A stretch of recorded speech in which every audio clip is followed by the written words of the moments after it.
최상목 대통령 권한대행, 헌법재판소에서 윤석열 대통령이 파면되더라도 최대행이 차기 대통령 선거 공고를 하지 않을 수 있다는 무서운 시나리오가 확산되고 있습니다. 이 얘기는 뉴스타파에서 처음 보도했습니다. 이범준 기자는 탄핵이 인용되면 모두들 윤석열 정부가 끝났다고 생각하겠지만 윤 대통령과 국민의힘은 이를 인정하지 않을 수 있다고 쓴 건데요. 이 경우 최대행이 헌재 판결에 대해 여야 합의가 없었기 때문에 선거 공고를 하기 어렵다. 따라서 여야가 합의하면 선거를 치르겠다라고 발표할 수 있다는 겁니다. 헌법을 보겠습니다. 68조 2항에는 대통령이 그 자격을 상실할 때는 60일 이내 후임자를 선거한다. 공직선거법 35조 1항은 대통령 거리로 인한 선거는 선거일 전 50일까지 공고하여야 한다고 명시되어 있습니다. 정리하면 대통령 파면 후 60일 이내 조기 대선을 실시하고 파면된 날로부터 10일 이내 공고하도록 되어 있는 거죠. 하지만 최대행이 이를 이행하지 않을 수도 있다는 겁니다. 이런 섬뜩한 시나리오는 왜 나왔을까요? 바로 최상목 권한대행이 지금 보이고 있는 헌법과 헌재에 대한 태도 때문입니다. 지난해 말 국회는 3인의 헌법재판관 후보자를 선출했지만 최대행은 여야 합의가 없다는 이유로 2명만 임명했고 만약 후보자는 제외했습니다. 하지만 여야 합의라는 규정은 법률 어디에도 없습니다.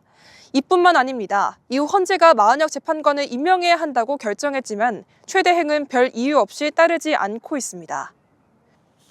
김선민 조국혁신당 대표 권한대행은 윤석열이 파면돼도 대선이 없을 수 있다는 이야기가 있다면서 최대행이 내란 세력 눈치만 보고 있기 때문에 이런 희한한 시나리오가 나오는 것이라고 말했습니다. 그런데 이것이 그냥 얘기거리로 끝나지 않을 수 있다는 전문가 의견도 있어 더 불안감을 주고 있습니다. 차성한 서울시립대 로스쿨 교수는 이것이 내가 생각한 탄핵 불복 시나리오 중 주된 것이라고 말했는데요. 부연하자면 최대행이 대선 공고를 안 하면 이를 헌법재판소에서 다뤄야 하는데 최소 1주에서 2주 정도의 시간이 필요하고 이때는 문형배, 이미선 두 재판관의 임기가 만료돼 6인 체제로 헌재가 재편된다는 겁니다. 또 빈 재판관 자리에 극우 성향의 인물이 임명될 수도 있습니다. 여러분은 어떻게 생각하시나요? 말도 안 되는 허황된 시나리오라며 배제할 수 있을까요? 이게 현실화되면 우리나라는 절체절명의 위기에 봉착할 만큼 커다란 혼란에 휩싸일 겁니다.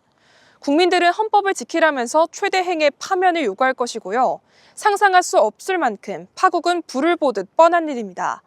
따라서 실제 파면이 이뤄질 경우 혹시 모를 최대행의 꼼수가 현실화되지 않도록 언론과 시민사회, 국민들이 철저하게 감시해야 할 것입니다.